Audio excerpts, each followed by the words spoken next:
You have fallen into Event Horizon with John Michael Godier.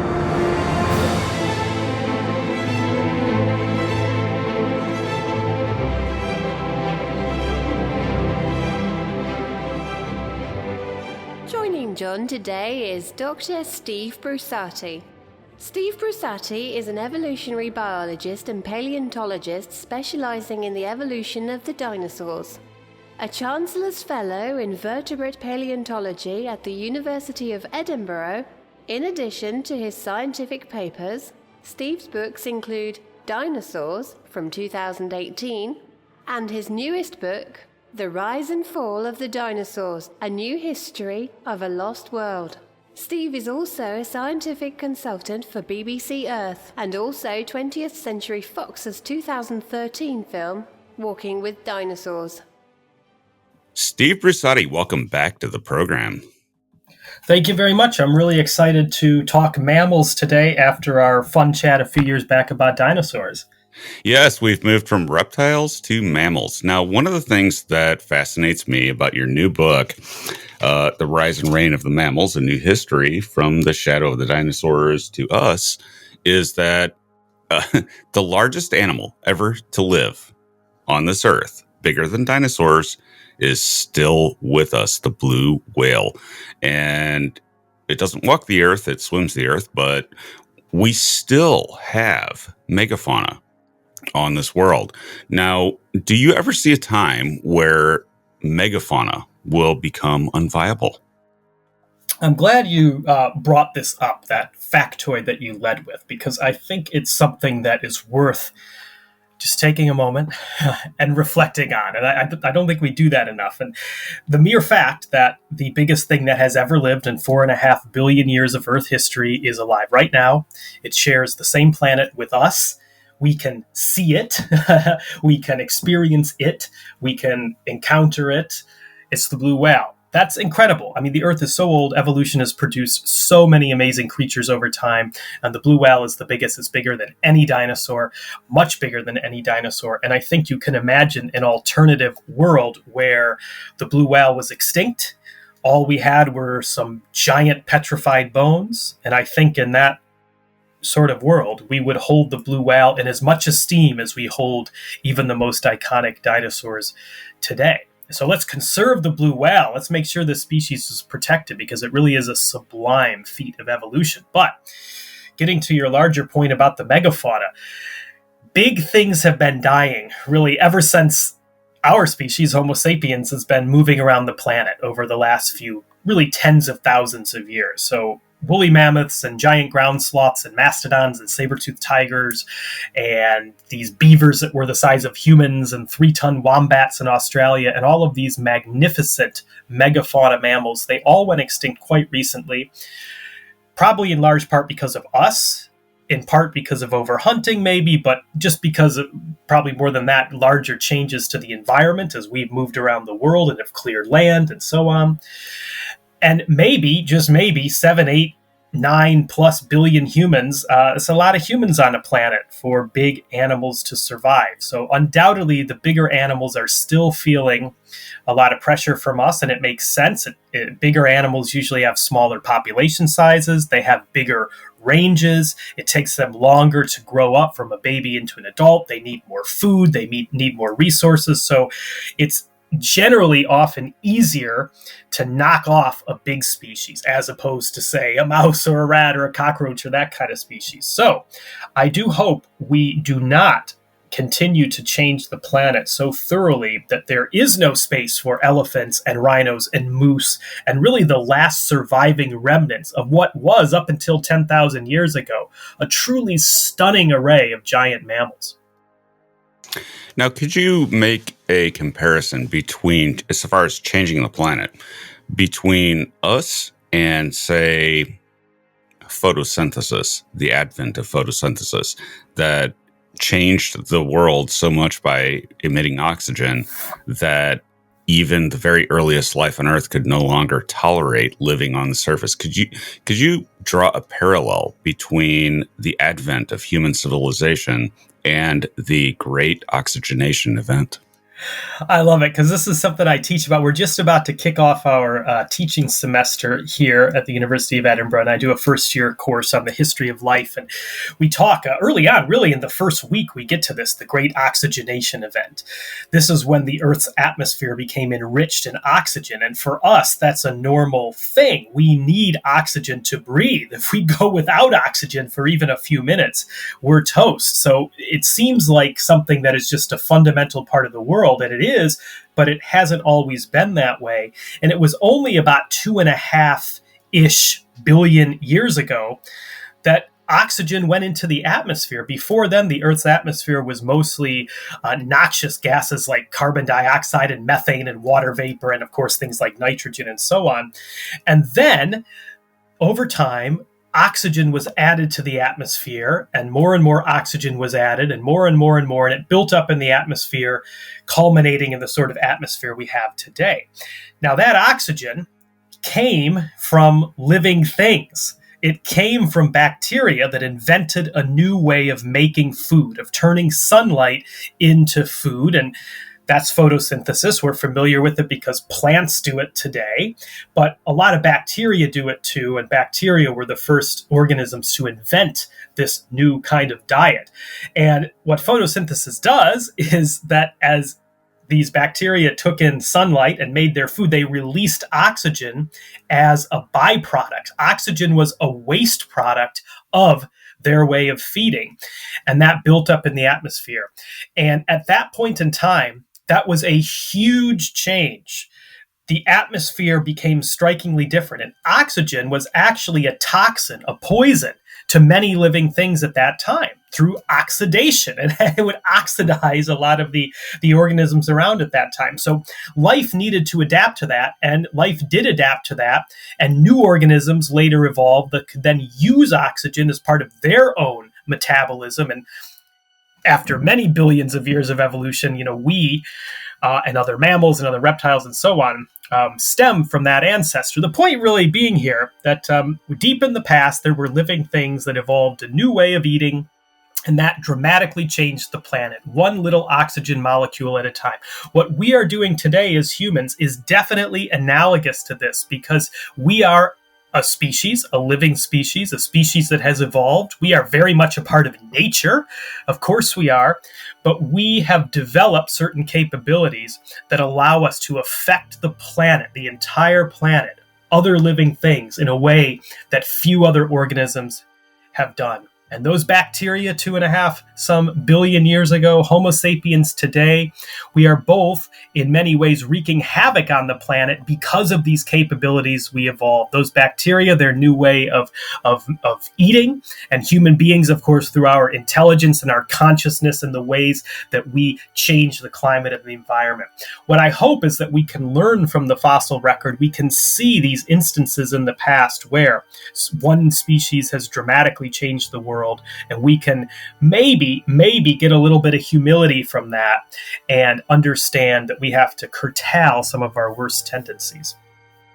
Now, if we, with all our technology and knowledge and all our scientists and everything else, if we look at this record, the fossil record, and we look at the massive amount of extinction events in history, both from things like asteroids, but also things like changing climate, do you think we can manage it? Do you think we could freeze the world, in other words, and create a situation where things don't go extinct and Earth stays in this Holocene era permanently?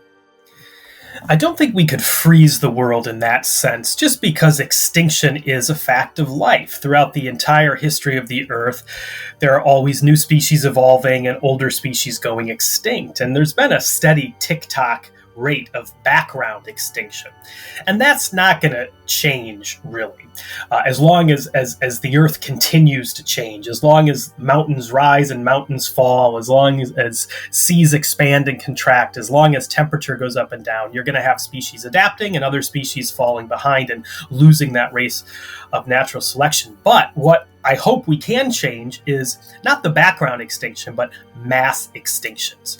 And mass extinctions, what we see in the fossil record, is that every once in a while there is an event, a time, a moment of geological history where lots and lots and lots and lots of species go extinct at the same time all around the world because of some overarching cause. And that rate of extinction is catastrophic. It's far above the background rate. And I talk about a few of these in the book, The Rise and Reign of the Mammals, because our mammal ancestors endured 3 of these big extinctions. We endured the one about 250 million years ago at the end of the Permian period, when these enormous volcanoes caused global warming and up to 95% of species died. Our ancestors endured another one 50 million years later at the end of the Triassic period, as the supercontinent of Pangaea cracked apart and volcanoes spewed out through those cracks, and it led to more global warming. And then 66 million years ago, the most famous mass extinction of all, that 6-mile-wide asteroid fell out of the sky one day and unleashed bedlam. Tsunamis and wildfires and earthquakes and a nuclear winter and all kinds of carnage. And the dinosaurs could not cope with that and they died. But we had ancestors that made it through that event. We had ancestors that stared down that asteroid and got through it. We can learn so much by studying those extinction events. We can see what lives and what dies when climates and environments change really dramatically. And it's that knowledge from the fossil record that I really hope can help us avoid a catastrophic mass extinction. We might be in the midst of one now. We often hear this term bandied about, this term, the 6th extinction. And it's called that because there have been 5 mass extinctions in Earth history that we know of because of fossils. Right now, because of human activity, maybe we are in a 6th or at the start of a 6th. It's really in our hands whether or not the rate of extinction, this rapid rate of extinction we're seeing now in many ecosystems, whether that continues. And I think by learning from the fossil record, by seeing what kind of species, what kind of organisms, what kind of ecosystems are particularly vulnerable to rapid changes, we can better conserve the world that we have today. Now, Steve, proto-mammals, our ancestors that you speak of, at the end Permian, which was a bad extinction, really bad. And what did they look like? I mean, what are our origins during that period before that mass extinction and the Siberian traps? What did life as proto-mammals look like at that period? If you take yourself back to the Permian period of Earth history, let's say about 270-ish million years ago, the supercontinent of Pangaea was coming together. What once were a bunch of separate continents were colliding and creating a single giant landmass that stretched from the North Pole to the South Pole, surrounded by a single global ocean and covered across much of the land by vast, arid deserts. It was a tough place to live. There were monstrous weather systems, mega monsoons is what they're called, that would have lashed at that supercontinent. In addition to these big deserts being all in the middle of that supercontinent. So if you were a plant or an animal living in that world, it was a tough world to call home, but some animals were particularly well adapted to that world, and these animals were called synapsids, and these were our ancestors. These are the proto-mammals. And they're called synapsids because as they split off from the reptiles on the great family tree of life, as they went their own way in an evolutionary sense, they evolved a single opening behind their eye, a hole in their head behind their eye. And that opening was the attachment point of big jaw muscles. So these huge bulging muscles that closed the jaw filled that hole and attached to the edges of that hole. And that allowed these animals to have stronger and more precise bites. And that was part of their evolutionary success. And these synapsids diversified and proliferated across the supercontinent of Pangaea. And in the Permian period, they formed complex ecosystems. And they were the keystones in many of those ecosystems on land. And there were meat eaters and there were plant eaters. And those plant eaters, some of them weighed more than a ton. They were the first giant bulk-feeding herbivores in all of Earth history. And there were small ones too, smaller ones with bigger brains and a little bit of fur on their bodies that probably had higher metabolisms that lived in the shadows. That's where things stood more or less about 252 million years ago or so when these enormous volcanoes started to erupt in Siberia. And as those volcanoes started to rumble, as the magma started to percolate up through the crust and began to erupt and started to cover the land of what is now Russia. In that world, if you looked out at that world, you would have thought, well, this is a synapsid world. These synapsids are dominant. They're going to continue being dominant for a long time. This is their dominion. But alas, that big set of volcanoes led to a mass extinction, and not just any mass extinction, but the worst one in Earth history. Maybe 95% of species died, is all because of the carbon dioxide and the methane, the obscene quantities of those greenhouse gases that came out with those volcanoes as the magma burnt through the crust. And that changed everything. Not very many species survived, and those survivors would have looked out into a brave new world. And most of those synapsids were wiped away, but there was a few different types that survived, and one in particular were these things called cynodonts, and they were small, and they could burrow, and they could grow fast, and they could reproduce fast, and they were smart, and those were the tickets that won them a reprieve, and that allowed them to then start proliferating as the Earth healed. And it was those cynodont synapsids that were the ancestors of mammals, the direct ancestors of mammals. Now, let me ask you an off-the-wall question, but it's very relevant. Warm-blooded. When did hot-bloodedness occur? I mean, did these early proto-mammals, were they warm-blooded? And did the later development of dinosaur hot blood, is that a case of convergent evolution? I mean, did this happen separately? It's definitely a case of convergent evolution. So both mammals and dinosaurs independently developed this amazing superpower of warm-bloodedness, of being able to regulate body temperature. So having an internal furnace that controlled body temperature, not having to go out into the sun and use your body as a solar panel to warm up. And having that internal furnace allows you to have a high body temperature and a constant body temperature. And then that unlocks all sorts of other possibilities. You have more stamina, you have more endurance, you can cover wider areas, you can be more agile, more energetic, it can help lead to bigger brains and keener senses and so on. Of course, it comes at a cost. You need to eat a lot more food. You need to take in a lot more oxygen to power that internal furnace. But both dinosaurs and mammals evolved that separately. And the dinosaur version of warm-bloodedness that continues today is birds. Birds are warm-blooded like we are. Now, what we don't know a huge amount about is the origin of warm-bloodedness in both dinosaurs and mammals. And that's because it's very hard to tell from fossils whether a species was warm-blooded or not. You can't just stick a thermometer into a fossil and measure the temperature and see how it changed during the day. You can only do that with the living animal. So we have to look for clues. We have to look for the chemical fingerprints of warm-bloodedness. We have to look for other indirect signs of it in the fossils. And people argue back and forth about which clues are the best clues and which clues are valid and which clues aren't. And there was even a new study published just a little bit over a month ago about using the shape of the inner ear canals, the parts of our ears, we have these things too, where fluid moves around, and that helps us keep our sense of balance. There's an exciting new study that's published that links the shape of those canals to metabolism and whether or not you're cold or warm-blooded. This is a wide open area of research.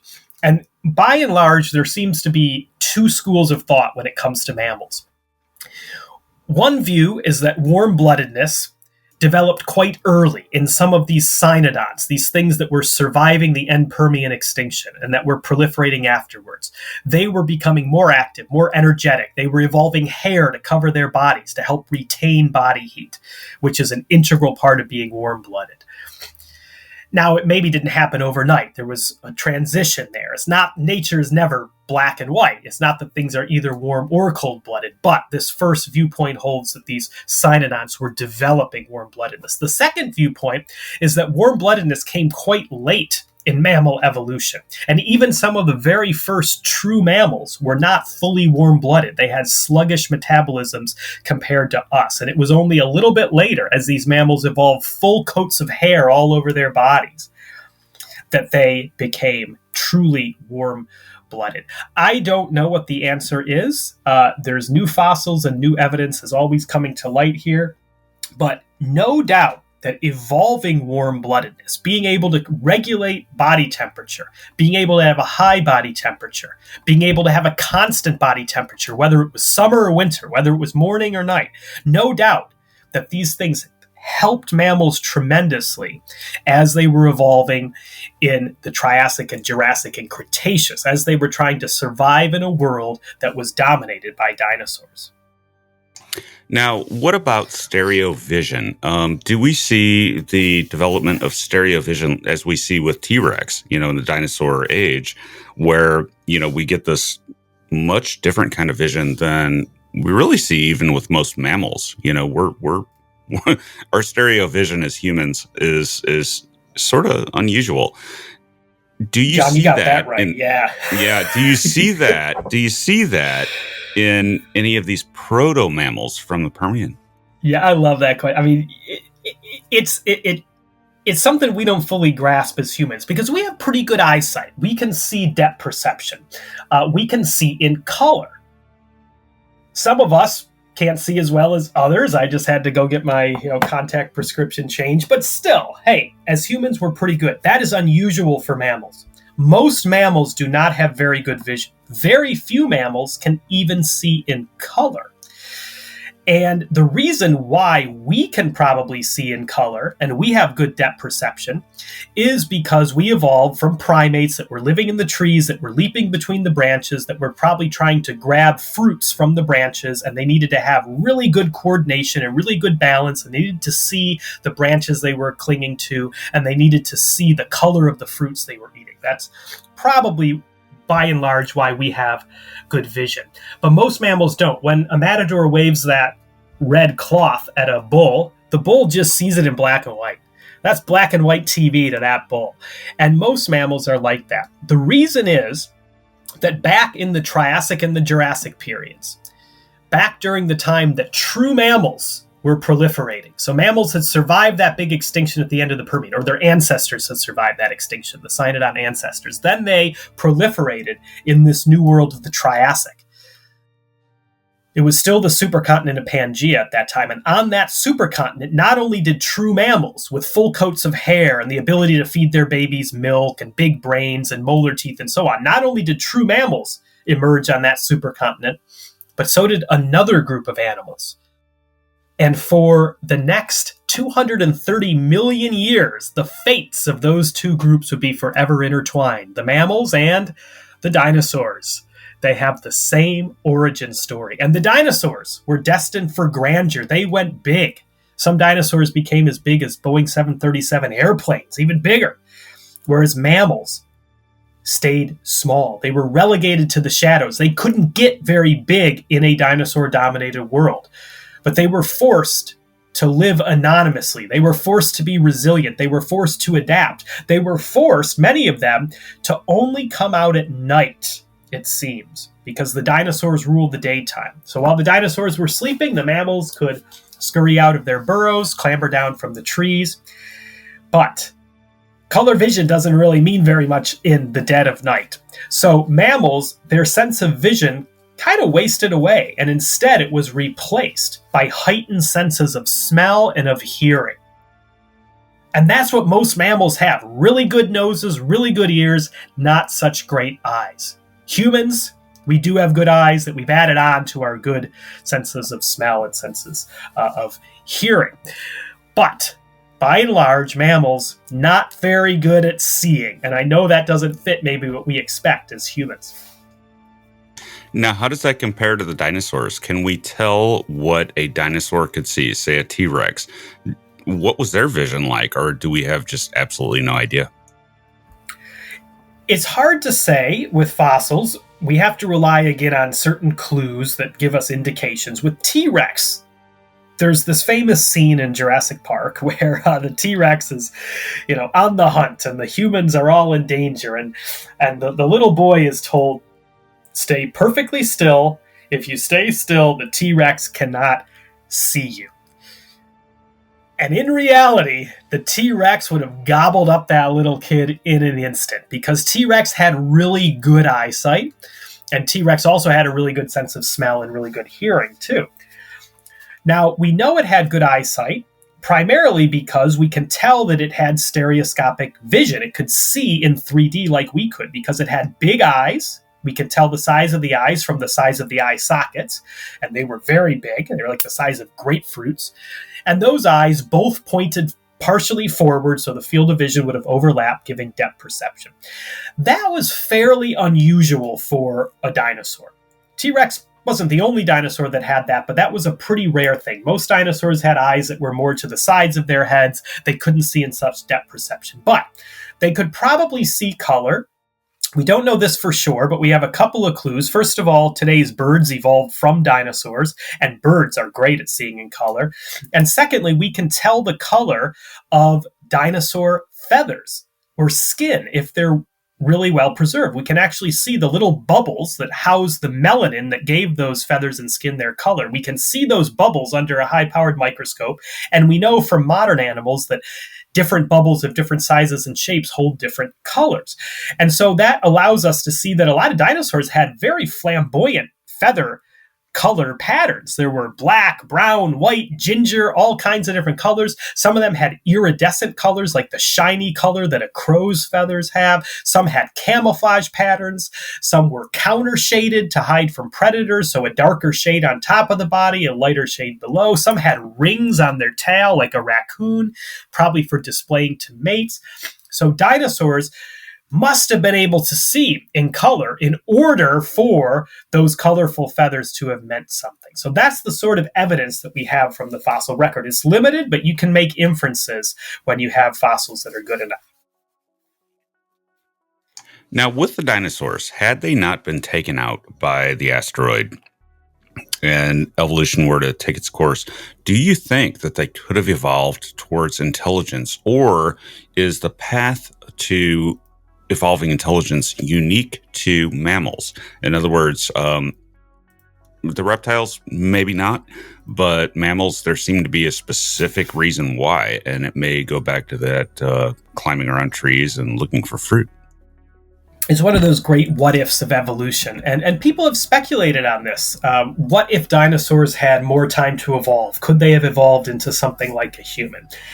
It's hard to know. I mean, dinosaurs did have plenty of time to evolve. You know, mammals have achieved their intelligence really in less time than dinosaurs had. If you count the amount of time that, you know, dinosaurs were dominant versus the time mammals were dominant, dinosaurs were dominant much longer than mammals have been. So dinosaurs did have opportunities, but maybe the quirks of evolution and natural selection just didn't work out. Some of the dinosaurs that were very closely related to birds, things like Velociraptor and Troodon, these were very smart animals. They had big brains for animals their size. So some dinosaurs certainly were quite intelligent, but there's nothing in the dinosaur world, at least until modern birds, that's in the realm of most mammals, and definitely nothing in the realm of primates or of humans.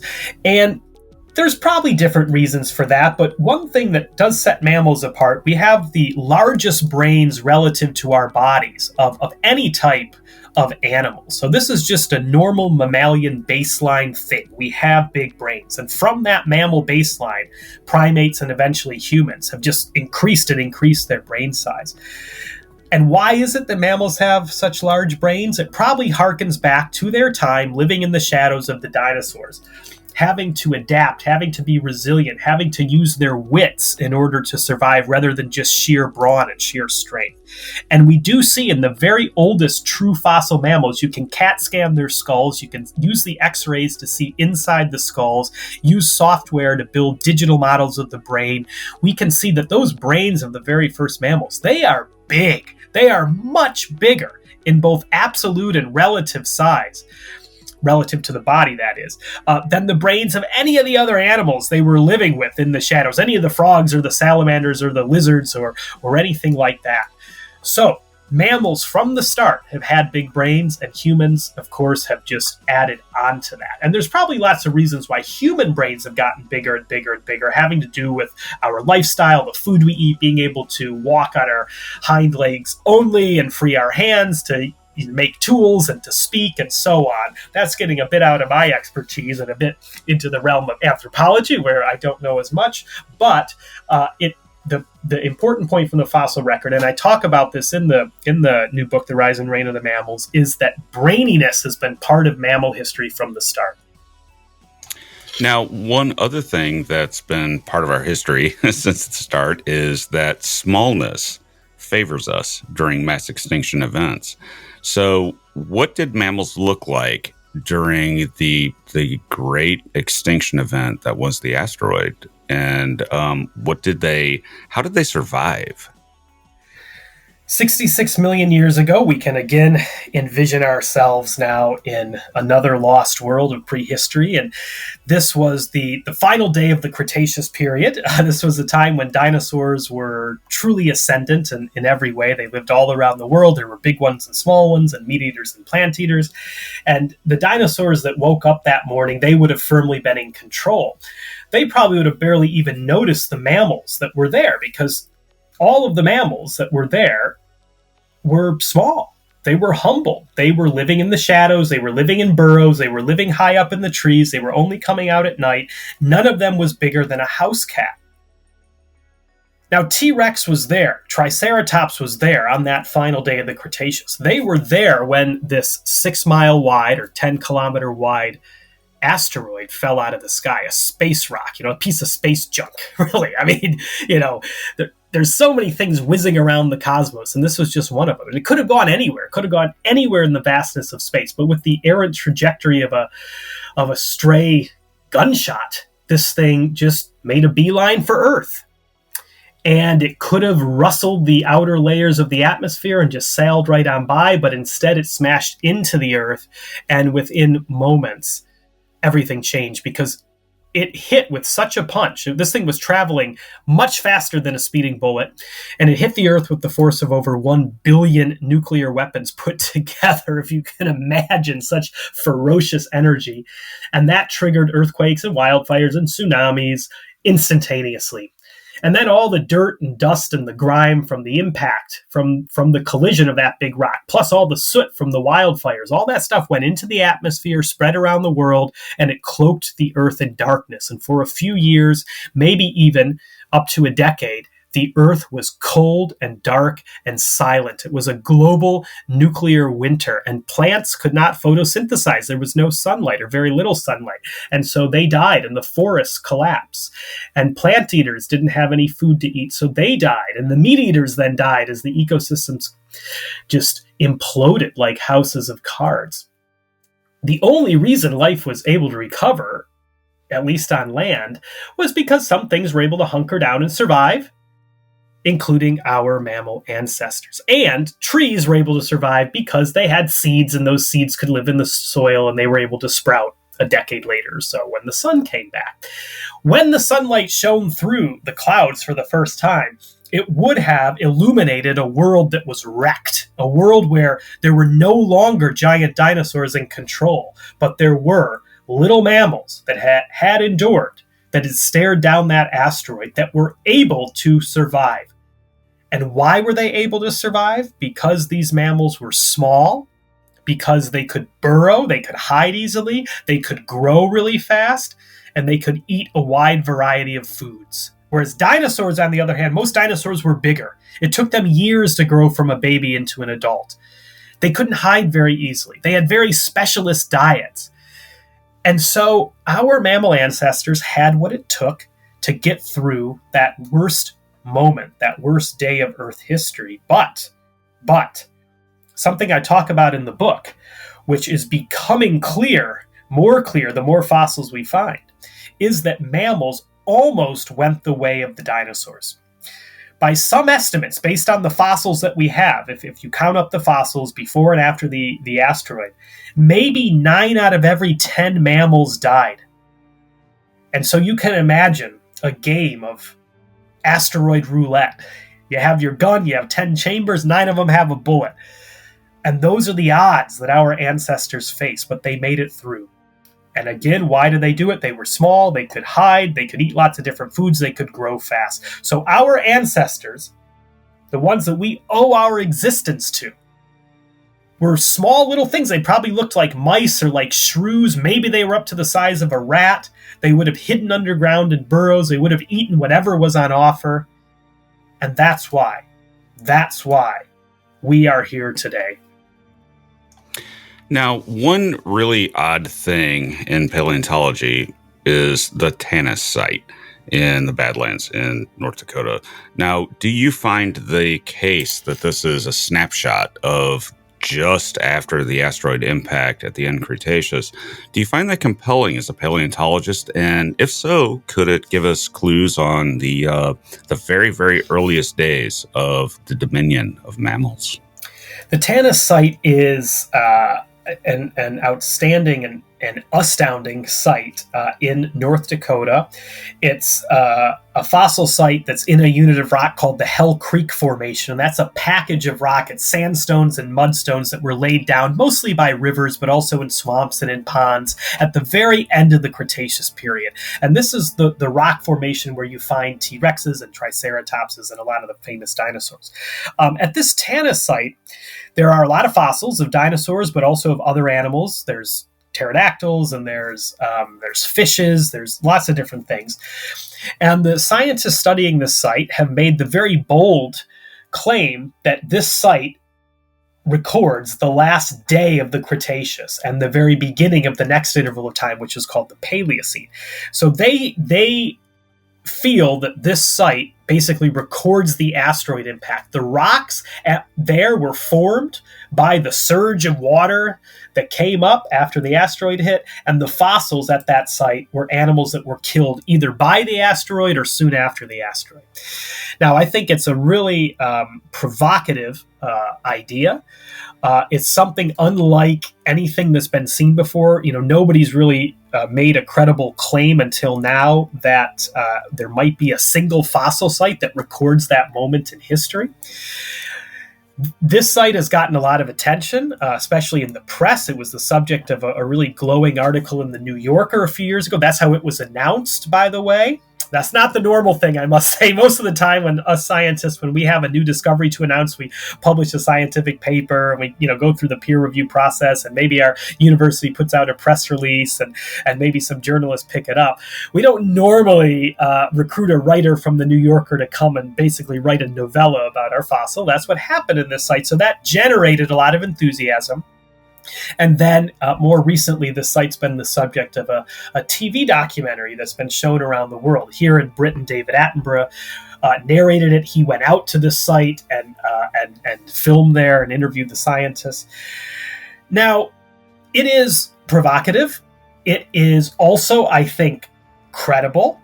However, very little scientific work has been published. There's only been a few research papers on the site, and those papers, I think, make a very strong argument that the fossil fishes there were killed soon after the asteroid, because inside the gills of these fishes are these little glass bubbles, these little beads that we know rain down from the sky after the asteroid hit. Why do we know it? Because we know it's the material that goes up and comes down, and you only get beads like that when you have material that goes up and melts and then solidifies as it comes down. We can also match the composition, the chemical composition of those little glass beads to what we know about the asteroid and the rock that it hit, and those beads can be dated, and they're, can be dated to 66 million years ago. So no doubt those beads inside the gills of those fishes are a direct result of the asteroid. So those fishes must have been living soon after the asteroid hit. They must have been drinking the water and breathing in oxygen from the water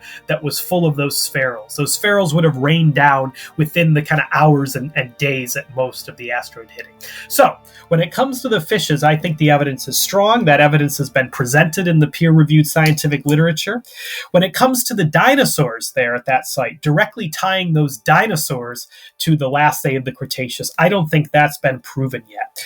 And it's because you can't tie the dinosaurs and the fishes directly together, because this is a river system. There's lots of different layers of rock, and they cut through each other and cross each other because you had river channels moving around and swamps growing and receding and so on. So the next step for that research team, I think, is to really prove that these dinosaurs they have were there at the very end of the Cretaceous. And then I would say the next step after that is hopefully they can find some really nice mammals. There's rumors of some mammals there, but I'd love to see if they find more, because if this site really is from the very, very end of the Cretaceous, if there's mammals there, that can tell us a whole lot about those exact species of mammals, those ancestors of ours that would have had to get through the asteroid and all of the nastiness that it unleashed. Now, bigness, regardless of the Tenet Site, we do know that whatever mammals that survived, the species we're aware of, did it because they were very tiny, very stealthy, and had abilities to survive the choking madness of the aftermath of this asteroid. So what do the mammals in the rise and reign of the mammals, what do the very earliest ones look like, and how do they compare to the mammals we know today, including ourselves? Today, mammals can stake a claim as being dominant animals on the planet. There's a little over 6,000 species of mammals.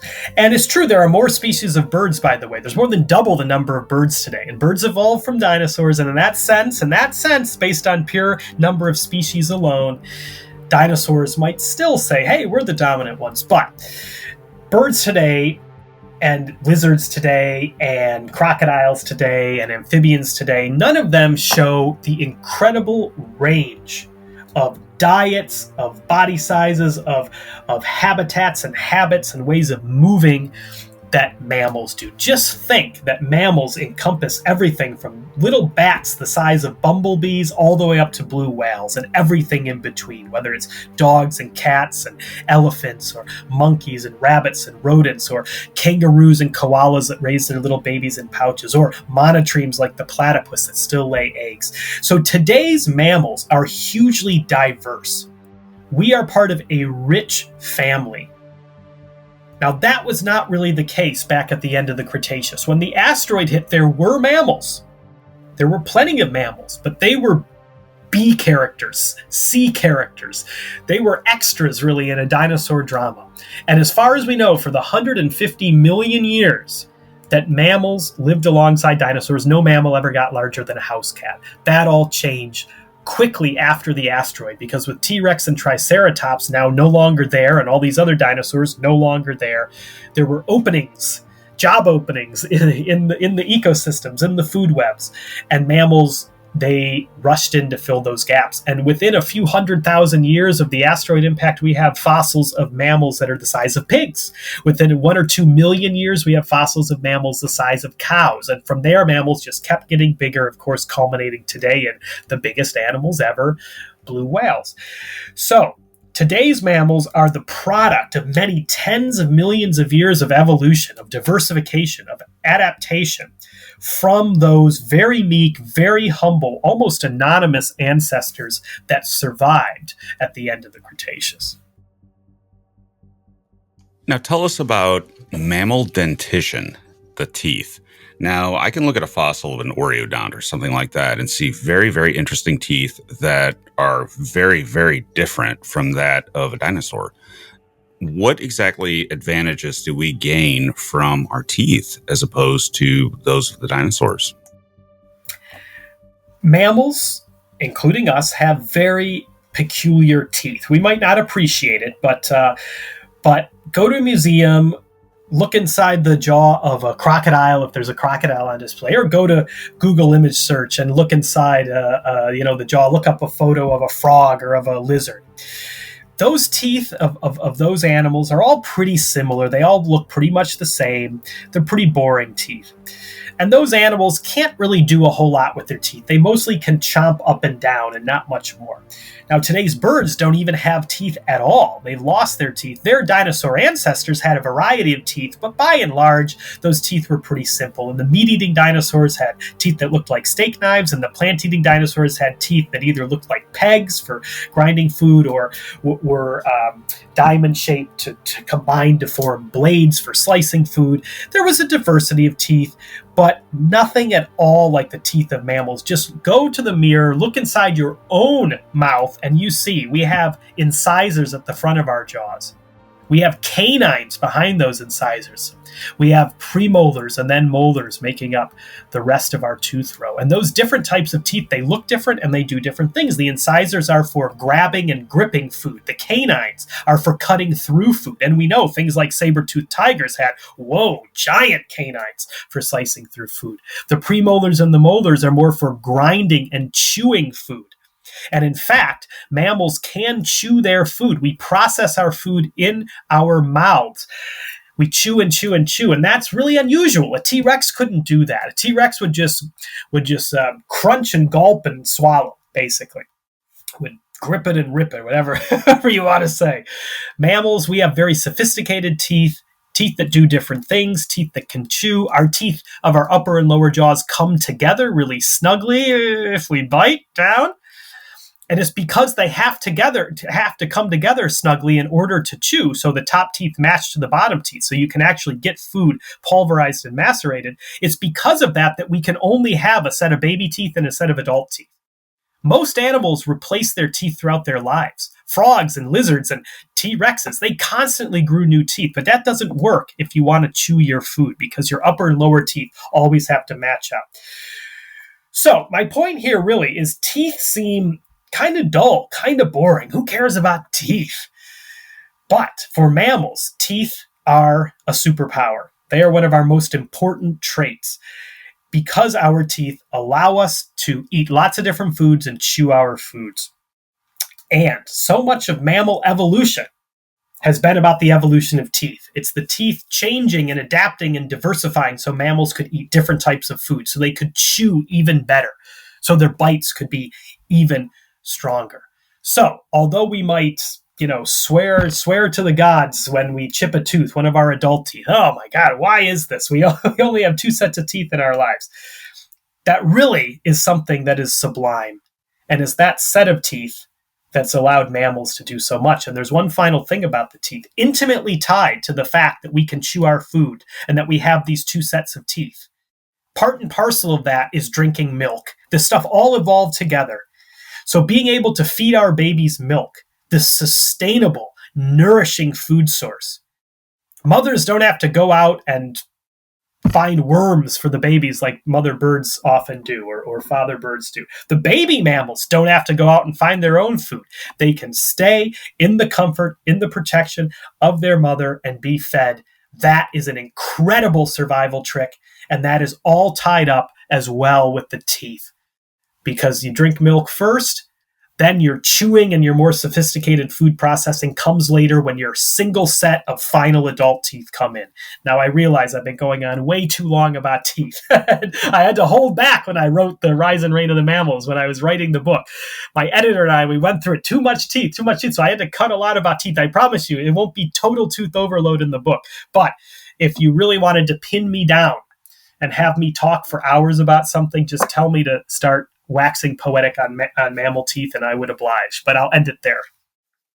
Now, my last question for you, Steve, and this is fast forwarding a huge amount, is the wisdom of de-extinction. And I know you worked recently with Jurassic World and things like that. And then we're talking about bringing back the mammoths because we actually have some decent DNA that we might be able to do that with from frozen examples from Siberia. What do you think about de-extinction? Should we bring past species? And I would make a distinction. It's a little bit different bringing back a thylacine or something like that versus bringing back a velociraptor, if we could ever do such a thing. But what are your thoughts on de-extinction? What a loaded question, but what a fun question. I'll start out by prefacing and saying, it is a question I do often feel is kind of above my pay grade. I'm not a geneticist, and I'm certainly not an ethicist, because a lot of this really comes down to both the genetics and the ethics. And in other words, it comes down to the can we and should we. And there's, a certain well-known movie character from a well-known franchise played by a very well-known actor, a guy named Jeff Goldblum, who goes and says that exact same thing in Jurassic Park. So can we and should we? Now, the can we with dinosaurs, I'm not going to say we can't, because no scientist should ever say we cannot do something. That's when we shut off our minds to future discoveries and possibilities. So I won't say we can't, but I will say with dinosaurs, it's very improbable, because nobody has ever found even a tiny little bit of dinosaur DNA, not a single base pair. And believe me, every paleontologist wants to be the first person to discover dinosaur DNA. But nobody's found any, because DNA breaks down so quickly once an animal dies. And the last dinosaurs, other than birds, of course, lived 66 million years ago when that asteroid hit. 66 million years is a long time for DNA to break down. But some mammals are very different. Woolly mammoths, the last ones died out just about 4,000 years ago. This was the same time the pharaohs were building the pyramids. We find frozen carcasses of woolly mammoths in Siberia, in Alaska, thawing out of the permafrost. Not just the skeletons, but the guts, the skin, the muscles, the hair. Sometimes the last meals are still in the stomach. The entire genome of the woolly mammoth has been sequenced. We know the entire genome. We know more about mammoth genetics than we do about most modern species of mammals. And mammoths are very closely related to Indian elephants or Asian elephants. In fact, they're more closely related to Asian elephants than the Asian elephants are to the African elephants that live today. So maybe the Asian elephant could be a potential mother species or host species. Then you talk about things like the thylacine, the marsupial wolf or marsupial lion. It's extinct, but the last one died out in 1936, I believe is when it was, in a zoo in Tasmania. These were things that not only did humans know, but there are people alive today that were alive when the last thylacines were alive. So that starts to enter the realm of maybe quite plausible. Now, I'm not going to pretend to understand the genetics. I don't really know how hard it will be to do this. But I will say, I know a lot of people are working on it, and I think there's a very good chance that we'll wake up one morning sometime in the next few decades to the news that somebody's cloned a mammoth. So I think it's possible, but should we do it? And that's where we get into the ethics. Yeah, it is a good question, because that was an animal suited for a different environment than what we have today, and you would almost have to create an artificial environment, just like you would with penguins, at the equator. You have to create in a zoo an environment for them that they can live in. So it seems to me that, resurrecting the mammoth, we would have to do that, right? Yes, and that's got to be part of the ethical consideration, because although mammoths lived until very recently, they lived in a very different world. The mammoths died essentially as we were coming out of the last big glacial pulse of the Ice Age. And so most mammoths, and there were different types of mammoths. I'm talking about the woolly mammoth here, the most famous one. The woolly mammoths mostly lived in the higher latitudes. They didn't live on the glaciers, they weren't sliding on the ice, but they were living in those mostly more open grassland type of environments that fringe the glaciers. And this was a biome called the Mammoth Steppe. So in some ways, it's kind of similar to the steppes of Asia today, these vast grasslands. But in detail, it was different. The plants were different, and the plants were adapted to a colder environment. Only very small bubbles of that Mammoth Steppe environment persist today, and they are in a few mountain ranges and valleys in Asia. So the world that mammoths lived in is gone because the Earth has gotten a lot warmer since the end of the Ice Age. That has to be part of the ethical consideration. Bringing them back, this would almost be like plonking an alien onto the Earth. Is that a good thing to do? Is that a cruel thing to do? The other side of that equation is, as evidence piles up, it really does seem like a lot of the megafauna, and probably mammoths as well, died because of us. because we overhunted them, because we broke up their populations. We cleared land for agriculture and with fire, and that destroyed their environments. So their blood, in a sense, is on our hands as a species. So if we bring them back, is that penance for a sin? And I don't know. That's where we're getting into some loaded questions. And I would love to get into them. You'll have to come back sometime, and we will. And everybody should check out Steve's new book, The Rise and Reign of the Mammals, a new history from the shadow of the dinosaurs to us. And also Steve's other book, The Rise and Fall of the Dinosaurs, available at retailers around the world and online. Now, Steve, this was fun. And your books read like a narrative, and paint a picture of a very apocalyptic, and especially when we get to extinctions. And no other dinosaur books, or mammal books for that matter, have ever compelled me that way, that you could actually really envision. You're very, love to hear that. You're a very good storyteller. So I hope you'll come back. And my last question is, what's the next book? Oh, well, a little bit of rest for now. We have a toddler who you might hear in the background. He's just about to turn 3. So, we need to have a bit of family time for a while, get back to regular teaching as we're hopefully coming out of the worst of the pandemic.